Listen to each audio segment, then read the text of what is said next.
Okay, just started the recording.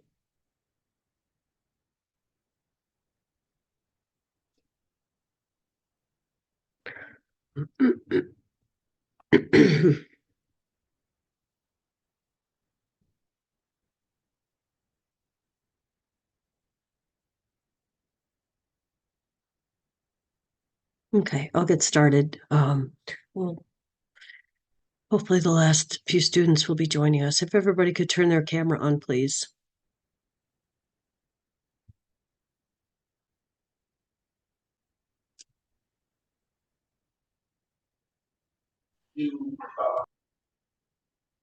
Okay. So welcome to week 5. Give me Today, a few minutes, please. I'm coming. okay. So welcome to week 5. So today we'll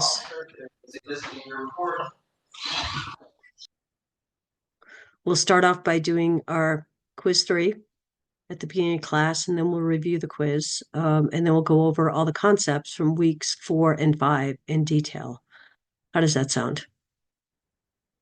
Okay, so for those of you that tried to open the quiz prior to 1 o'clock, you're going to have to refresh. The quiz is open as of now. I'm going to put the passcode, which is my last name, to get into the quiz. That is in the chat now for everybody. So why don't we go ahead and get started on the quiz? It is just after 1, a couple of minutes after 1, so 15 minutes. So why don't we plan on being back here at 1:20? Okay, that will give you your full 15 minutes for the quiz, and then we'll get going after that. So if you finish early, don't go off Zoom. You can go off camera, but be ready to go at 1:20. How does that sound? And make sure everybody's on mute. Stay on camera during the quiz. And then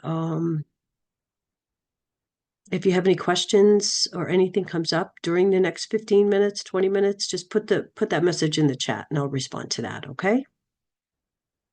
All right, so go ahead and start the quiz. Are you seeing it? Is it open and ready? Fantastic. Okay, go ahead and start. I'm going to mute myself. Takira, I can't see you. I'm looking at your ceiling.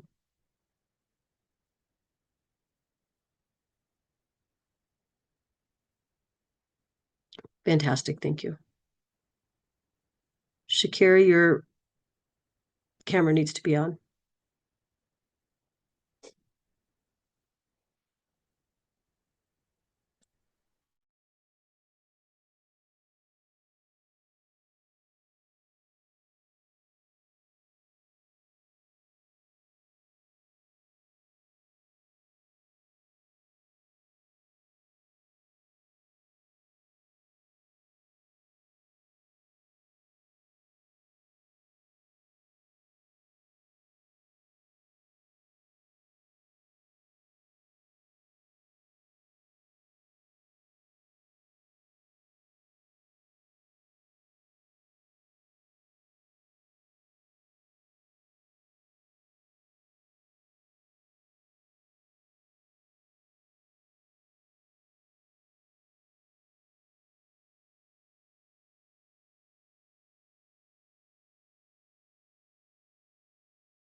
Sharina, what question are you on? Number 7. Let me know when you're done, please. Okay. If everybody could start coming back on camera, that would be great.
Just waiting for one student to finish up. If everybody could go back on camera, I would appreciate it.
Hey, looks like everybody is done. Sharina, you done?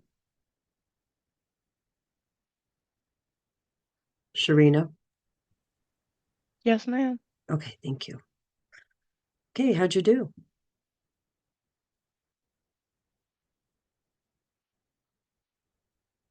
Before we review the quiz, I wanted to go over exam 1.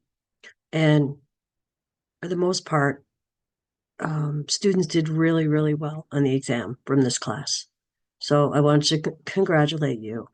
I hope you took advantage of, let's see, some of you from Port St. Lucie took advantage of review sessions.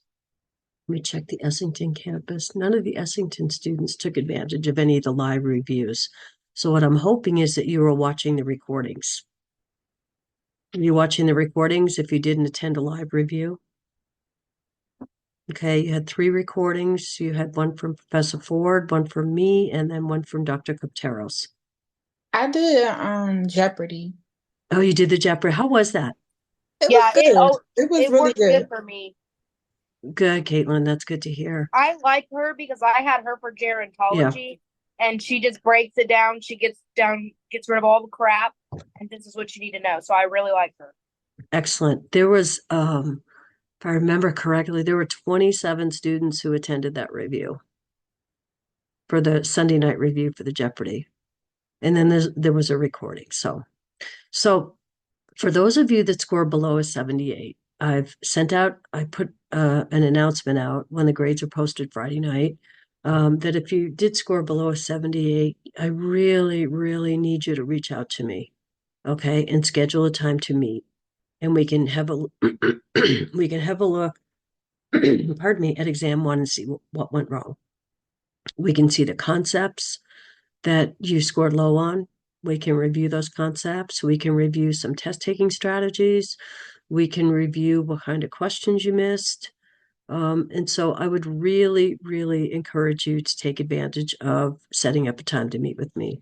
In the announcement, I asked if you would send me some days and times this upcoming week that would work for you. I haven't heard from a lot of people from this class that need to reach out to me. All right. So it's just a reminder to please reach out to me now. I also said in my announcement that if you scored above 78, I am happy to meet with you as well. I have tutoring sessions scheduled with students who were in the 80s and in the 90s that want to see what they got wrong or see what concept they were struggling with. All right. So I would encourage you to reach out to me either way. But definitely if you score below a 78, you got to reach out to me.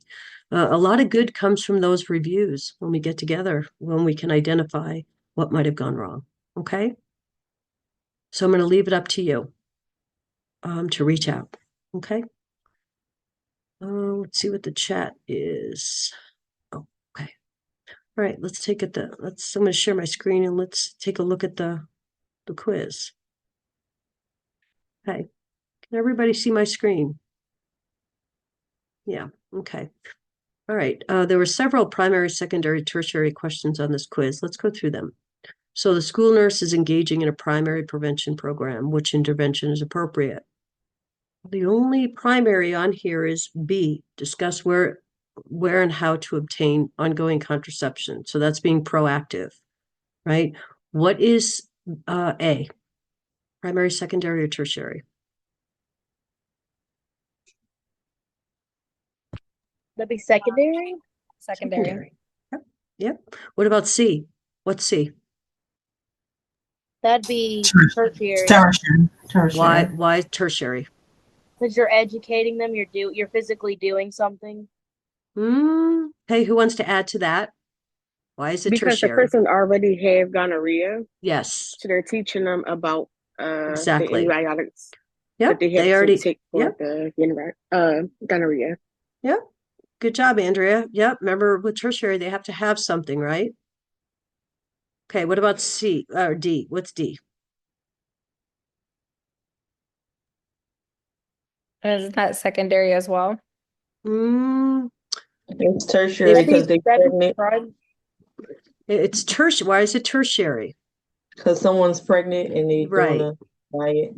So Adriana, right? So they're already pregnant. So we're talking about a prenatal diet. So I just read that. The print is really small and I don't have my Yeah. glasses today. I saw no pamphlet. worries.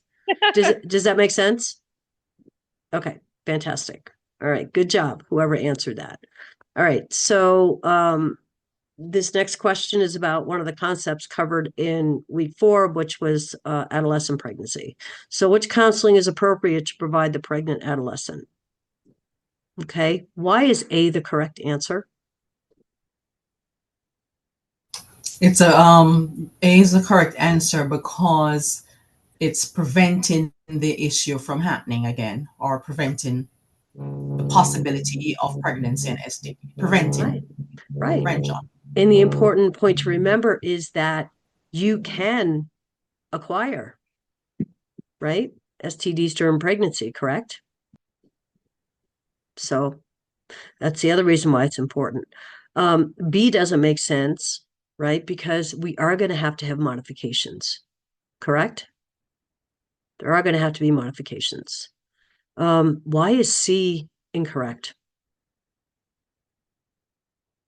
Because you need to start prenatal care as soon as possible. Absolutely. Absolutely. There's already so many risks for adolescent pregnant moms, right? We want to try and get them started as soon as possible with their prenatal care.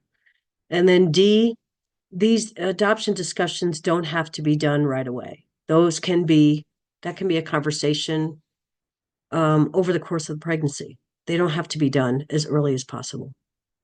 Okay, there's so much going on at every stage that this discussion can happen throughout. Okay. Which intervention should be prioritized for a child who has witnessed a violent crime? Okay, this is a good example of a question that there may be other answers that look okay, look like they could be correct. And so we need to go back and reread the question, right? And see if there's a word we missed, a phrase, or cue. What's the important cue in this question? What's the word? What's the word that Prioritize. should prioritize? Right? So some of these other answers look okay, but it's asking you to prioritize. Well, the prioritization answer, the most important answer, is to obtain a referral for mental health counseling and services. Okay, it's not that A couldn't be correct or D couldn't be correct, but it's asking you to prioritize. Okay, so the first things first, obtain a referral. Okay. Which intervention reflects secondary prevention for mental health? Well, anything that says screening, right, is secondary. Right? So screening for depression and anxiety at each encounter is a secondary intervention. What is B?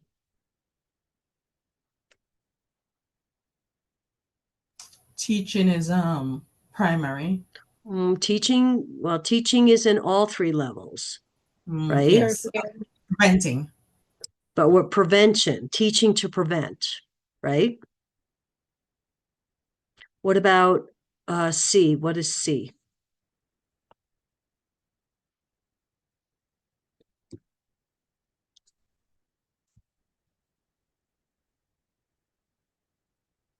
Wanted to be primary. Well, if they're already on an antidepressant medication, they obviously have something, Tertiary. right? So this is part of the management, right? Observing for side effects of whatever diagnosis they have. Okay, so they already have some kind of diagnosis that has them on antidepressant medication. So observing for side effects is management of whatever they have. So that's tertiary. Right. What about D? What's D?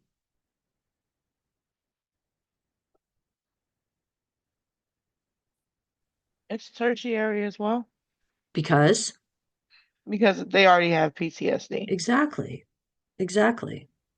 Good. Okay, which nursing assessment is most important in clients abusing oxycodone? What's the important cue in this question? Airway, so apnea. In the question, what do we want to pull out of that question? Oh, most important. Most. Because they have all these signs and symptoms, maybe all Exactly. these side effects. Yeah. Exactly. And so which is most significant would be the apnea, Yeah. right? Because we have to think safety here, ABCs, right? Okay, which reflects tertiary prevention in substance abuse. Okay, we know that C is the only answer that is tertiary, arranging addict-led support groups to promote recovery. They already have an existing issue. So that would be tertiary. What about A? What's A? Secondary. Secondary. Secondary, because we're screening, right? What about B? Primary. Primary. Why is it primary? Because you're providing them with the information to inform them of substance abuse. Right. And you're trying to prevent something before it happens, correct? And what about D? Treachery. Primary. What do they have, Adriana, that makes it tertiary? They're already dealing with the disabled thing, like part, so they need the mechanism to help them cope with it. Okay, you could look at it as tertiary that way. I was looking at it more primary, right? Giving them the tools to help them deal with a family member. So I guess But if the family member already had exactly a problem, wouldn't it be tertiary? Yep. Okay. Yes. Yep. And others may read it as primary. So this actually could be both. The D could be both primary or tertiary, but that's a good Yeah, I explanation. saw it as primary first. Right. Why did you think it was primary? Because I was thinking about it as the same as for B, providing children with information Mhm. regarding substance abuse. I Right. was just connecting those two together. So Right. like showing them skills that they can use if this was to ever happen. Not Right. that it And already has occurred. So that's why I was thinking primary.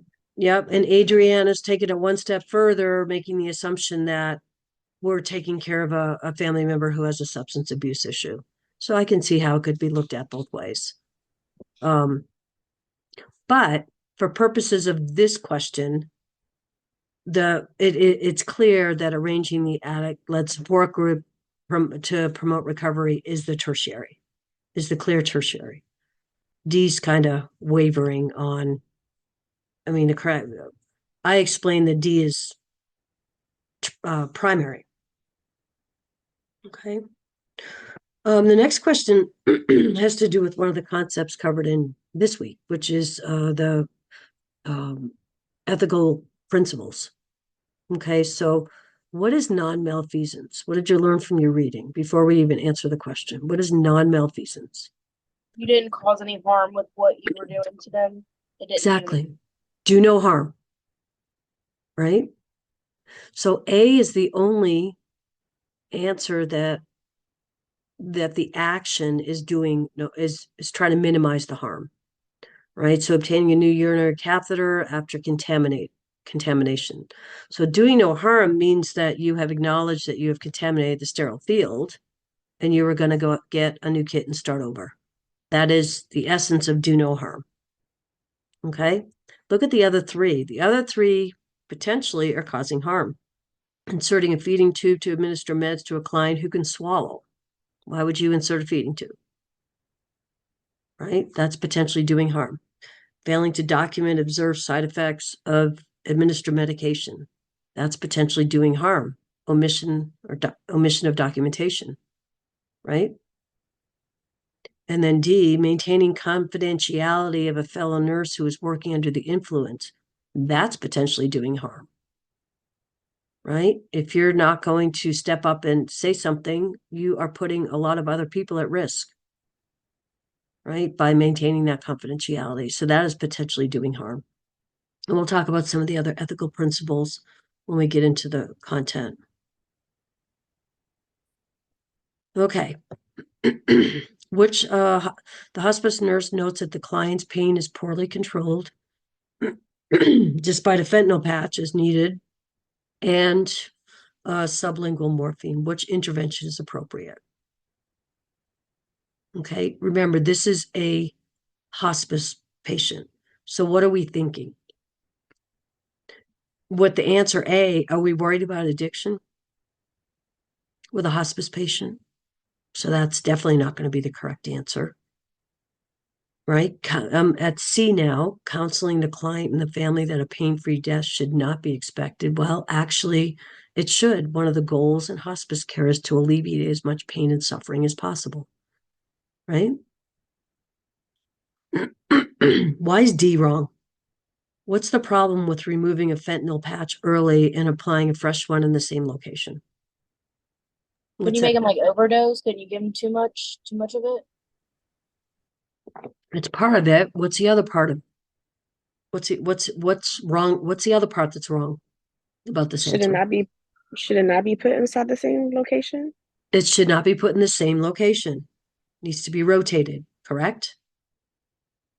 Exactly, Akira. Yep. So what we would do in this situation is notify the healthcare provider for the possible need of additional pain management. That's totally appropriate to do. I have 2 messages in the chat, but I have to stop sharing to read those. So let me just take a peek real quick. Make them comfortable. Yep. Yep. Okay. Okay, this last question or second to last. The client tells the hospice nurse, I do not understand why God is punishing me. Which response is appropriate? So we had a pretty lively discussion about this question yesterday. A lot of students chose D. Yeah, because usually they teach you that that's a therapeutic response. Mm-hmm. Okay, so we're gonna look at this quiz question at the end of the week, and potentially give D as a correct answer as well. But do you have a pastor I can call for you? Hospice nursing involves a lot of spiritual care. Okay, regardless of what religion you practice, having it is it is appropriate in hospice care to be asking if they have a spiritual person, a spiritual leader, a spiritual community member to assist them with questions like this. Because we may not be equipped to answer a question like that. Does that make sense? Yes. The other talk about D is what Caitlin just said. We do encourage them to open up and discuss why they feel that way. Let's assume you ask them, D, what makes you think you're being punished? And they tell you. Are you then prepared to continue to counsel them? No, but then at least we would know that it's something to do with their religion and they would like to seek outside care from, say, Correct. having their pastor come in. And that's what a student said yesterday. Let's ask them D and then offer B. Right? So did a lot of you answer D? I'm just going to stop sharing for a minute. How many of you answered D? Raise your hand. Okay, so there were anybody else have any thoughts or give me your rationale for choosing D? The same thing Caitlin said, I think, just that it was it's taught as a therapeutic response. Mm-hmm. So it's like not indifferent. Okay. Okay. I mean, and I I understand that, but what I want you to understand though is in hospice it is perfectly okay to ask the client if there's a spiritual person that's been involved with them that they would like you to call to talk about these issues. Okay, so we're going to look at that. I'm sorry, just to kind of touch on what you were saying. What the one about do you have a pastor? Someone just said that it's really a closed-ended question, and they could easily just, if they have dementia, Exactly. just say no, exactly, and still go back to being sad and crying to you about feeling sad about something, but they'll just answer no abruptly. Yeah. Yep. And what's inappropriate about A?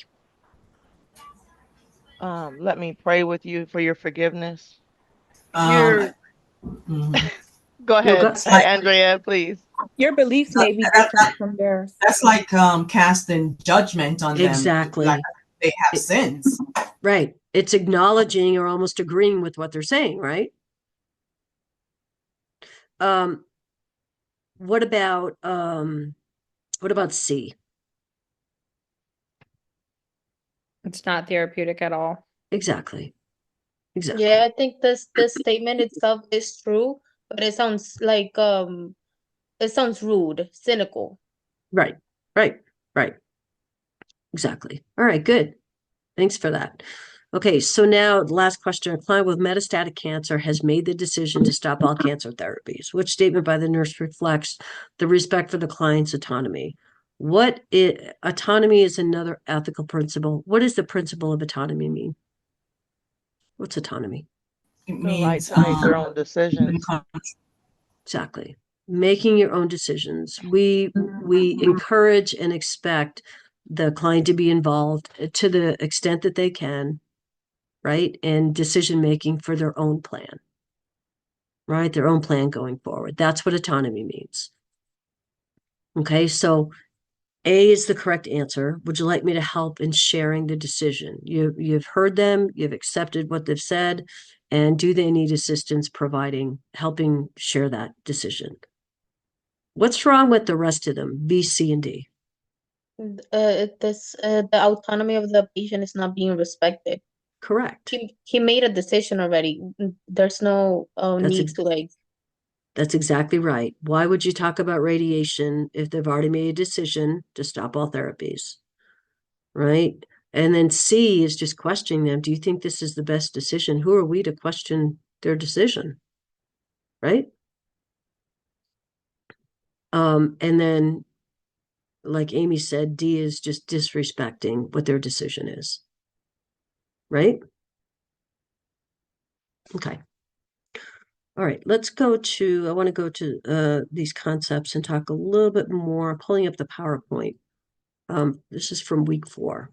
Okay, so in week 4, we talked, and the quiz questions touched on many of these concepts, but I want to talk a little bit more in depth about them. So week 4, we covered specific special vulnerable populations, the pregnant adolescent, LGBTQ, clients with mental illnesses, and then dealing with clients or populations with alcohol, tobacco, and other drug problems. The three module readings for week 4 were excellent.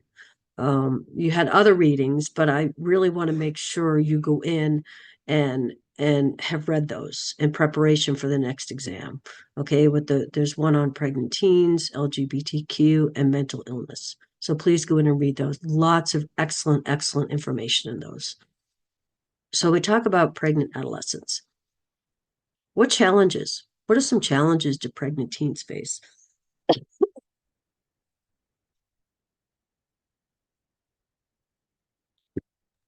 Finishing school. Finishing school is a big one. Malnutrition and Nutrition. body self-consciousness. Mm-hmm. What other challenges? Maybe social challenges. Prenatal Like care. their friends, they wouldn't like want to keep hanging out with her since she's pregnant. Like they have a lot to say about that. Right? Yeah. What are the risks? What kind of risks do pregnant teens have? Preterm The- labor. Pardon me? Preterm labor. Preterm labor, Low birth weight. low birth weight, preemies, maybe late preterm care, not the proper vitamins, proper nutrition. We know that there is a direct correlation that exists with teen pregnant moms between poverty and poor health outcomes. Okay, somebody mentioned school. We know that poor teens are 3 times more likely to drop out of school than their non-pregnant or non-poor counterparts. So what can we do? One of our goals when working with this population is to try and keep them in school during their pregnancy and try and have them return to school with appropriate resources after their pregnancy. What does continuing or staying in their education and then continuing their education, what potential positive outcomes can come from that? A better job. Better job, maybe better decision making, better coping skills and strategies, right? Maybe chances of an increased better future for both her and the baby. Okay, which can contribute over the whole lifespan, right? So trying to keep them in school during and after is key. Okay. Pregnant, what about pregnant homeless teens? have additional challenges, at risk for STIs, drug and alcohol abuse, poor nutrition. What else? No prenatal care. No prenatal care. The other thing that is more common in the teen pregnant moms is violence, domestic violence. Okay. I think also we should take in consideration possibly having to give their baby up for adoption, even if they don't want to, just because the situation they're in with being homeless. Exactly. We know that racial and ethnic minorities have higher rates of teen pregnancy, right? Because they have higher rates of risks in their community, maybe poverty, lack of educational opportunities, higher rates of abuse, violence, sexual victimization, right? Some factors that can contribute to teen pregnancy: low income, lack of education, like Caitlin said, lack of social support networks, lack of resources in their communities. Maybe their living environment. Maybe their living environment includes abuse or neglect or violence, right?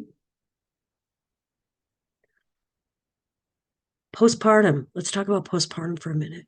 Let's say you are the nurse you're doing home health visits for the new mom, the new teen mom. What are you going to be looking for? What are some positives and what are some negatives? Postpartum depression. Absolutely. If she's breastfeeding, if she's getting enough milk. Mm-hmm. What about the bonding with the baby? Yeah, if she seems to show that she actually is putting forth attention or pushing the child away. Mm-hmm. Can she meet the baby's needs? Right? Does she have an idea about growth and development milestones? Right? What does the bonding look like? Who's involved? Is the home calm? Is the home chaotic? Is the dad involved? Are there family members there? Does she have support systems? Right? What would some red flags be for a teen mom? Not responding to the needs of the baby. Depression. Doesn't have the appropriate resources, whether it's food, diapers, right? But one of the things as a home health nurse, one of the most important things to be observing is can she handle the baby? Can she bond with the baby? Can she meet the baby's needs? When we talk about LGBTQ, okay, caring for LGBTQ families, okay, the second bullet here is really the most important. Initially, understanding our own feelings. All right, we've talked about this before with other vulnerable populations. All right, this carries right through in all these vulnerable populations we talk about. Have we done our own self-awareness check? All right, do we have any particular thoughts, feelings, biases, judgments that would prevent us from providing culturally competent care to this population?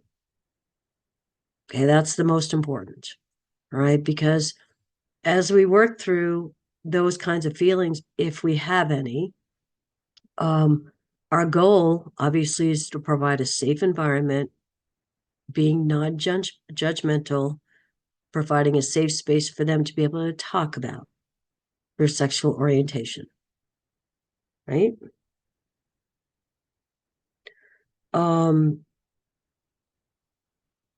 Important to provide clients with a safe environment to discuss sexual orientation. However, yes, being aware of our own feelings, right? We know that the impact for this particular population, the impact of stereotyping and discrimination over the lifetime, it's present, right?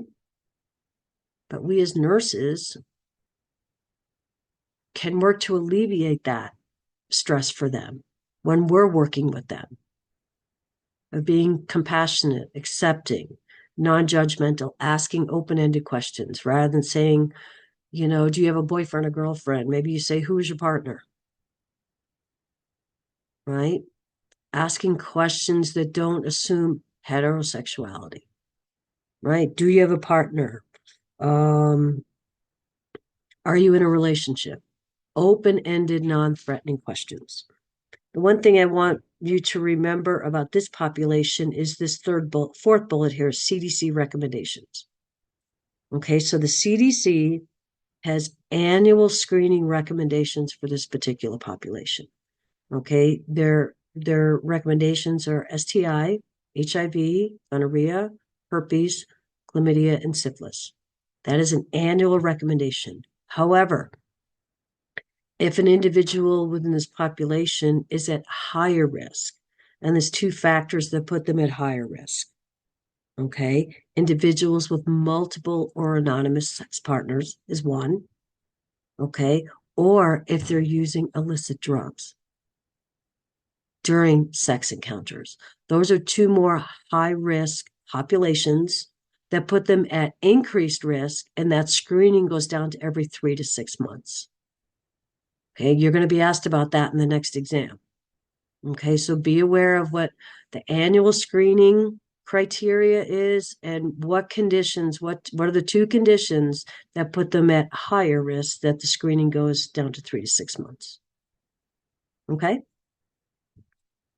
Mental illness.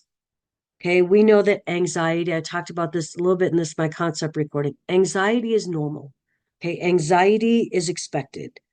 It's a common emotion that's considered normal and healthy unless it becomes so debilitating that it prevents us from functioning in our daily lives. Right? There's a couple of mental health conditions I want you to be aware of, and it's covered in your readings as well. General anxiety disorder. Okay? General anxiety disorder is excessive worry about multiple things over a period of time. Okay, that's general anxiety disorder. 2 or more life circumstances, 6 months or longer. This is right from your book.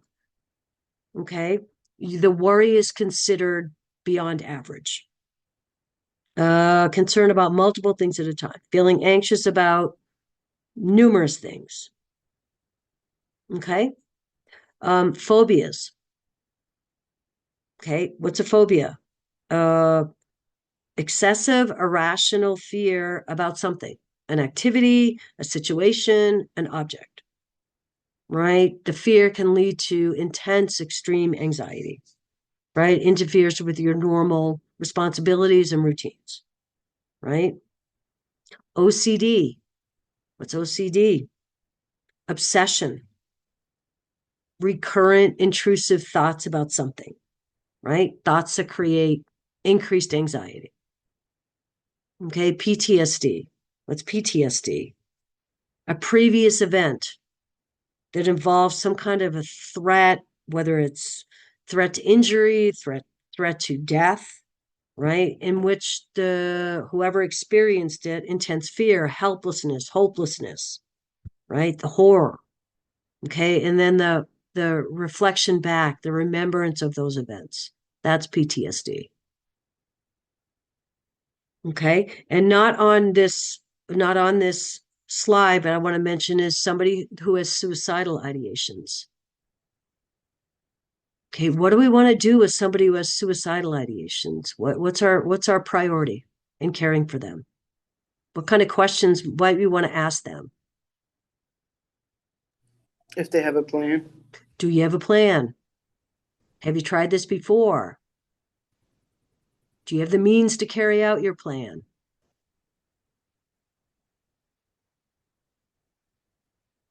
Have you attempted this before? So add suicidal clients to this list here. So I want you to know about generalized anxiety disorder, phobias, OCD, PTSD, suicidal ideations. And the other thing is bipolar. What's bipolar? What's a bipolar disorder? What's somebody with bipolar? What are they going to present with? High highs and low lows. Pardon me? You said what would you see What would with they somebody with present bipolar? with? Yeah. Erratic behavior. Yep. the intense high to intense low. Right? One of the medications we treat bipolar with, it's down here, is your lithium. I want you to understand about lithium. What is the teaching plan? Let's say a client goes onto lithium. What are we going to teach them? Okay. Encourage normal salt intake, report diarrhea, report vomiting, tremors, and lack of coordination. This is the particular medication that's covered on your next exam. So I want you to understand, as you're teaching clients that are on lithium, what do you teach them? Okay. The other thing about mental illness, and we skipped over this bullet, is children. Children are at the highest risk for mental illness. Why do you think that? Why is that true?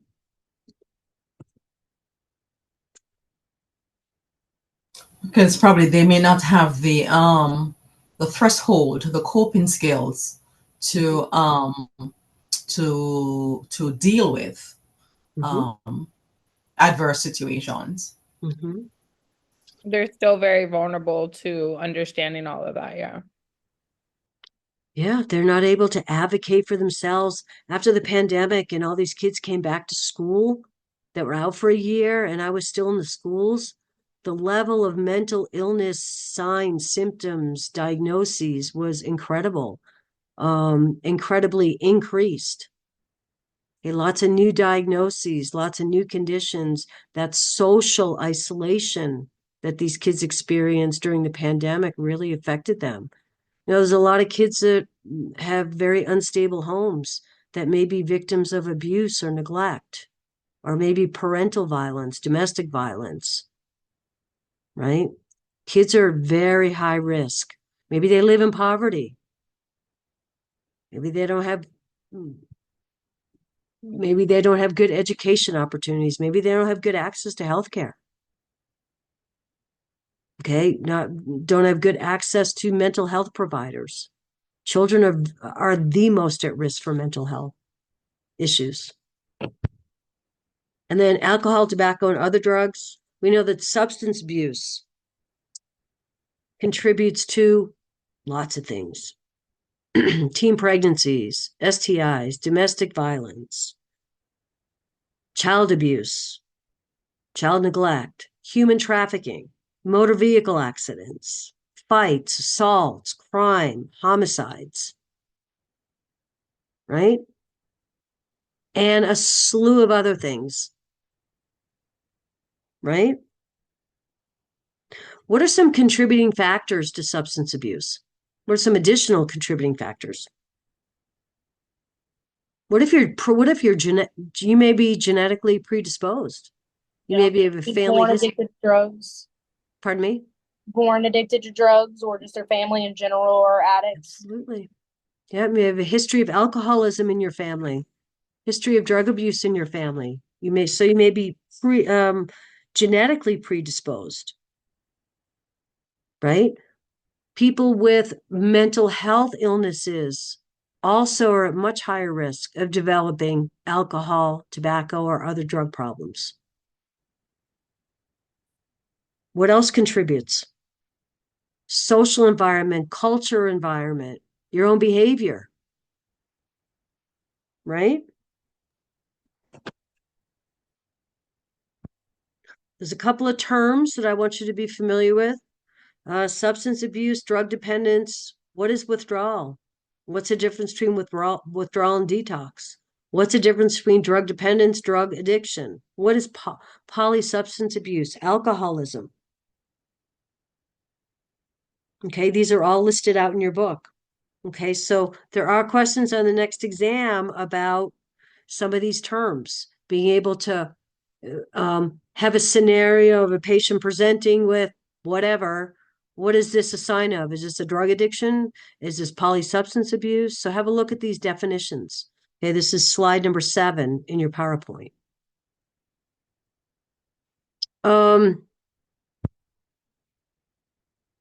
Different kinds of psychoactive drugs and substance specifics. Okay, again, there's several questions on the exam about the effects of these different kinds of psychoactive drugs. A client presents with high blood pressure, high pulse, whatever symptoms.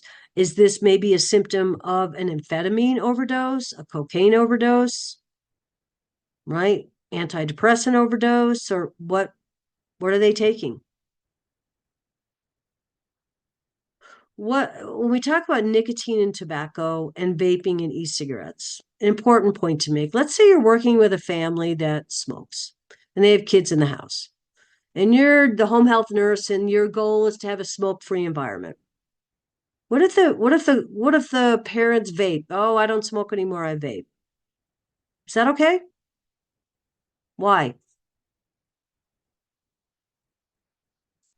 What's wrong with the vape? What's wrong, especially with the kids?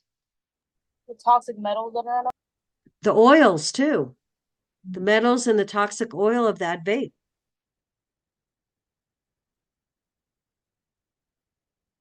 What are some examples of amphetamines and methamphetamines? This was in your reading. What are they? Give me some examples. That'd be like coke, crack, heroin. Yeah.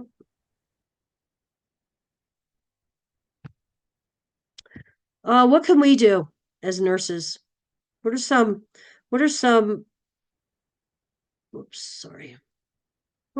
activities that we can do when working with kids with regards to prevention? School activities. Okay, doing those prevention activities, teaching about, we had some quiz questions about this. Teaching about substance abuse, the harmful effects of substance abuse, nicotine abuse, right? We can help develop student assistant programs. Okay, kind of the buddy system. We can work with parents, right? Educate them on what potential substance abuse looks like. What should they be looking for?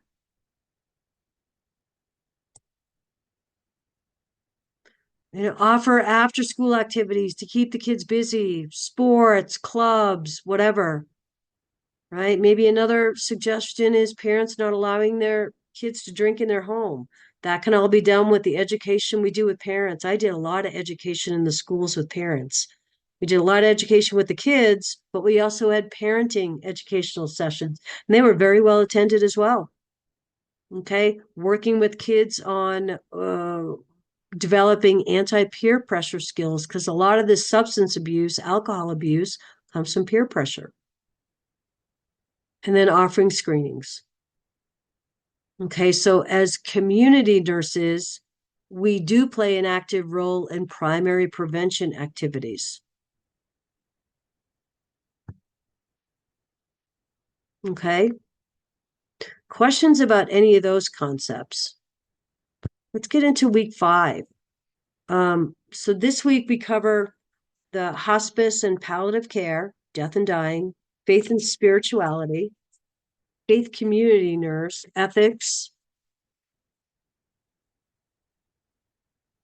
So I want to jump to this. I'm going to jump to slide 4 first and then go back to slide 3. A lot of people confuse what palliative care is and hospice care. Can anybody give us a good definition of each? How are they each different? There's a lot of similarities, but there is a difference. What's palliative care? Let's say you're diagnosed with cancer today and you have a couple of years to live, or a year to live, whatever, right? Palliative care is the care offered from today forward. All right, trying to improve the quality of life, alleviate suffering, improve, not trying to get them back to their normal independence, but helping them manage that diagnosis. That's palliative care. They may be doing chemotherapy. They may be doing radiation. I'm just talking for a cancer patient.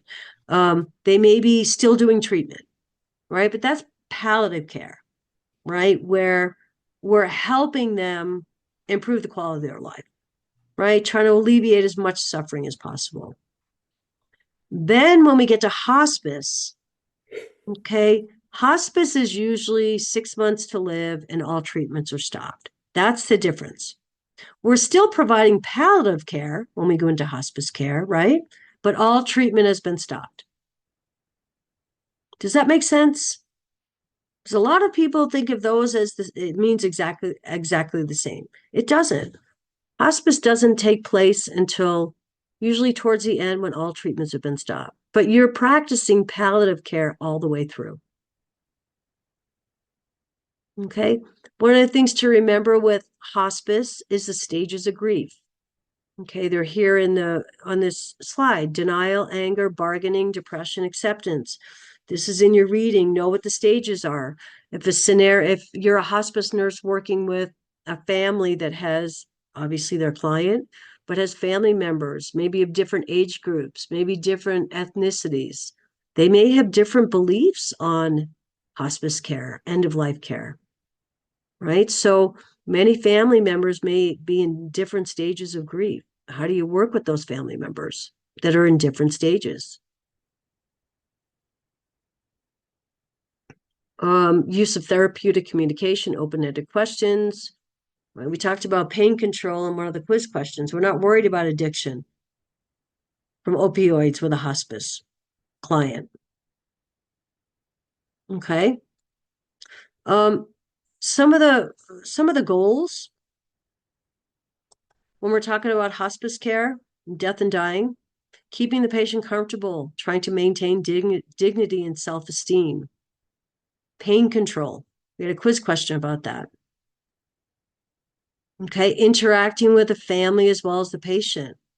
But we have to remember, though, that whatever the client's decisions are, I think it was Amy who said that, we have to follow what the client's desires are.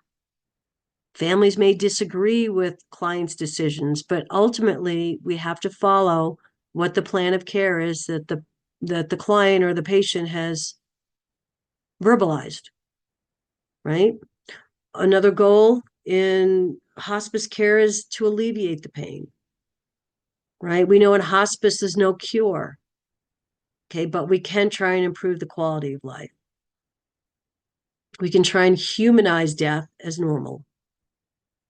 And as I explained with hospice, aggressive treatments have been stopped. That's the big difference.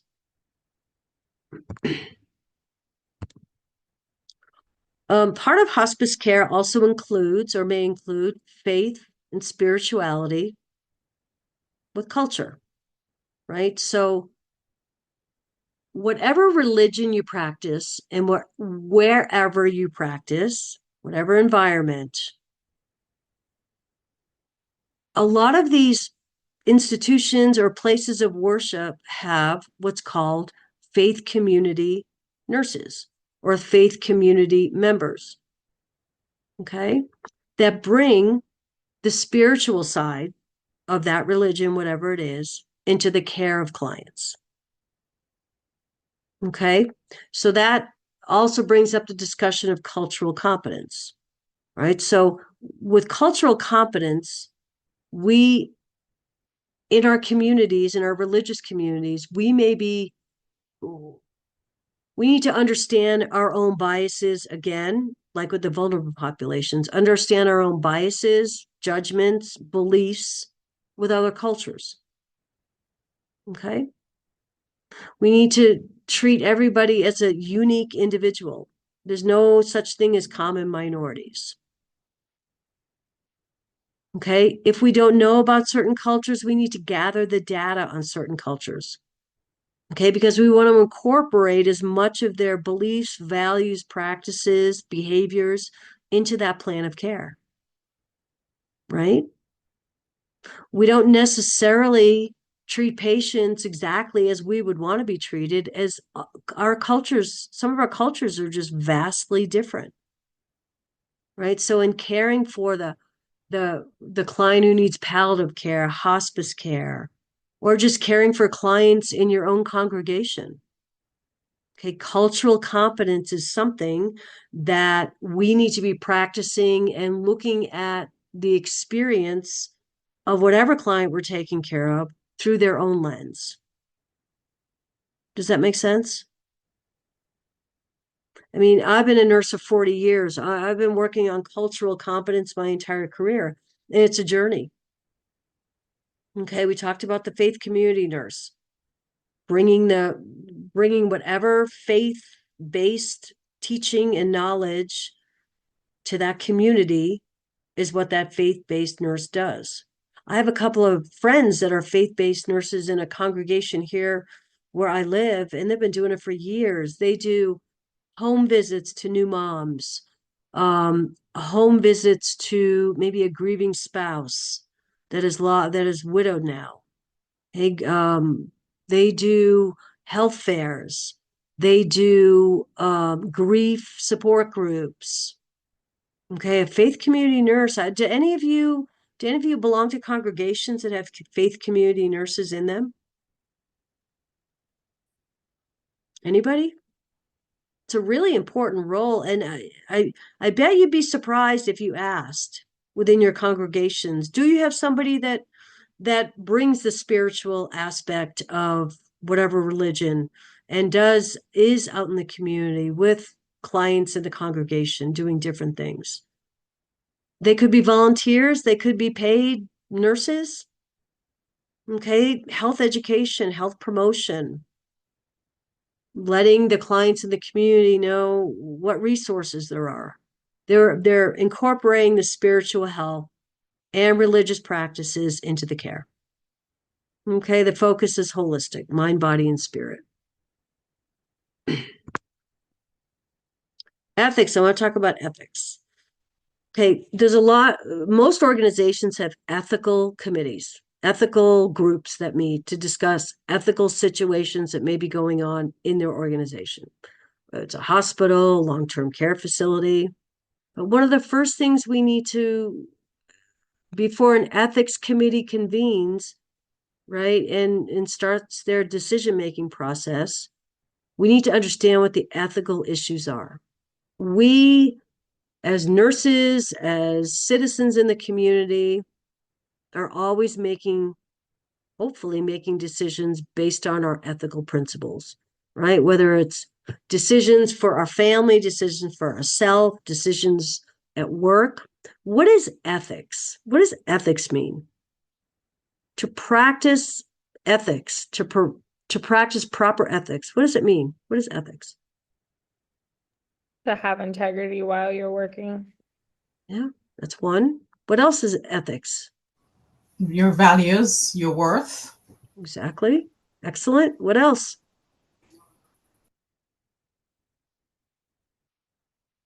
Doing what's morally right. Right? That's what ethics is all about.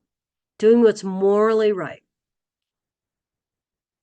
And so if you think about it, we practice ethics not only in our workplace, but in our personal lives. We try and make the best decisions for ourselves, our family, our communities, based on what we know to be morally right. Right? And that's what we do in our nursing profession as we're caring for our clients. We do what's morally right. Here's some ethical principles to be aware of. Moral distress. What do you do when you're working with a coworker, or let's say a doctor writes orders that you don't necessarily agree with? That can cause moral distress.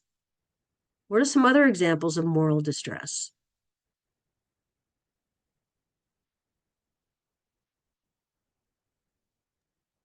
Coworkers not doing the right thing.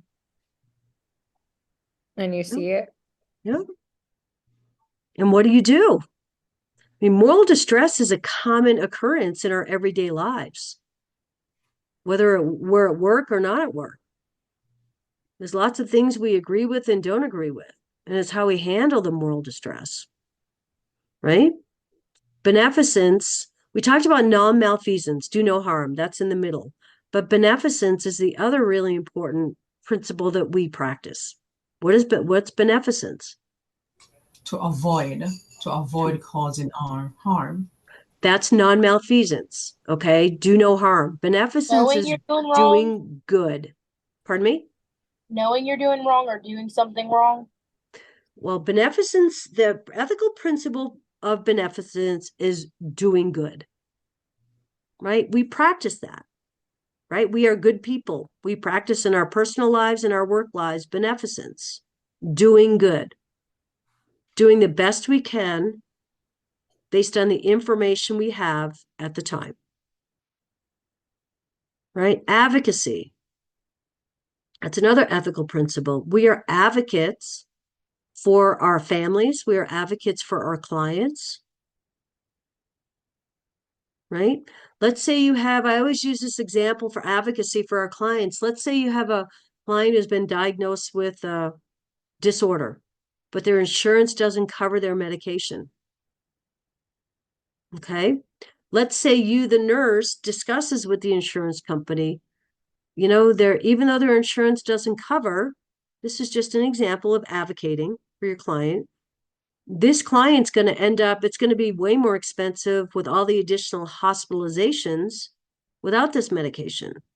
So you could go to the insurance company and advocate, yes, it's not covered, but you might consider covering it for this client because the cost of potential future hospitalizations without this medication. That's a good example of advocacy. We talked about autonomy. We would expect that the patient would participate in their plan of care to the extent that they can, for as long as they can. Okay?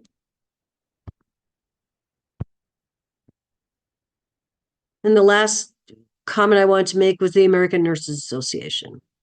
So we are all represented by the American Nurses Association. Okay? It is general standards, general guidelines for all of our nursing practice. They represent all of us. They're broad, they're general, and they apply to everybody in the entire nation.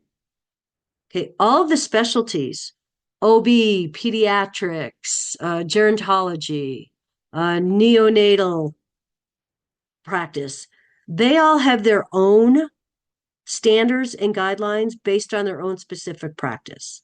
Okay, but the American Nurses Association represents all of us. General standard guidelines for nursing practice. And so I just want to mention that because that comes up on your next exam. They're not specific guidelines.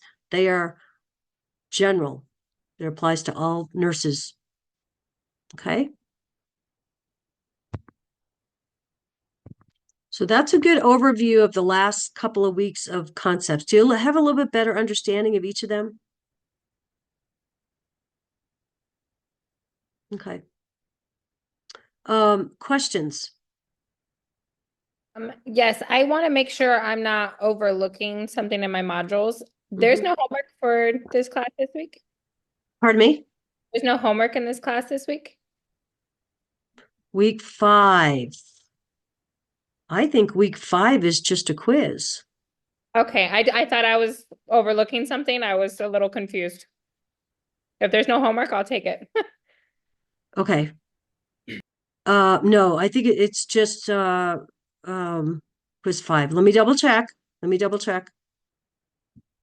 That's all I saw, but I just didn't know. Yeah, no, I think we just have a quiz this week. Yep, that's it. That's all we have. Okay. All right. Does anybody have any questions about the 2 weeks of concepts? Okay. You should be working on your HESI prep assignments, right? Got a lot of information we've covered. We've covered 5 weeks of content. Your groups, how are your groups coming? Has everybody made contact with groups?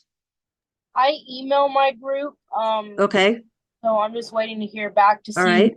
kind of Okay. coordinating everything. Because I know when we did a group project, say like on campus, Yep. we had one person email out something to each of us to where we could, send it. And Yep. I don't Okay. know who's gonna connect the whole paper together. I don't know what's going on. Somebody's got to take that lead. Somebody has to take the lead on reaching out to the group to get organized, to figure out who's going to do what.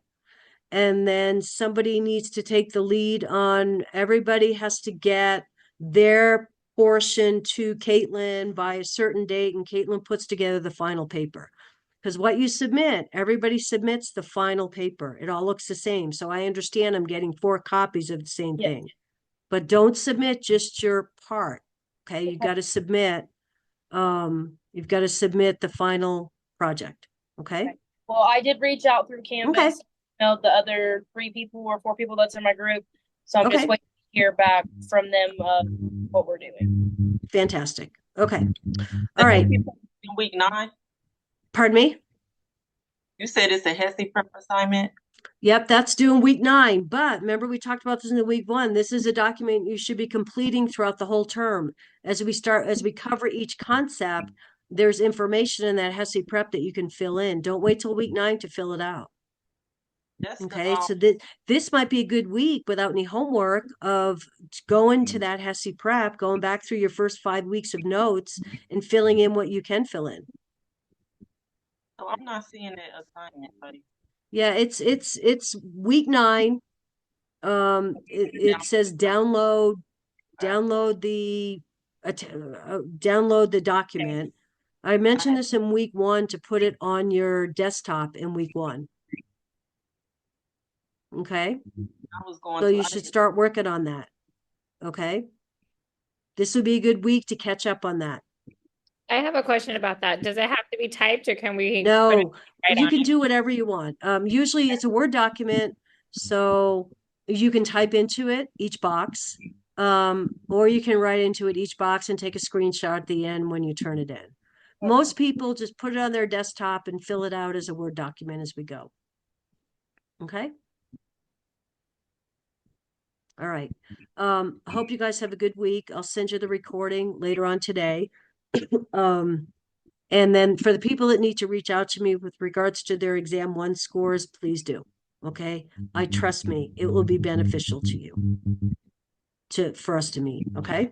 And then, if anybody has any other questions, you can stay on it. I'll stay on for questions. Kira, I need you to stay on. Okay. And you guys have a good Yes. week. Okay. All right. Good to see everybody.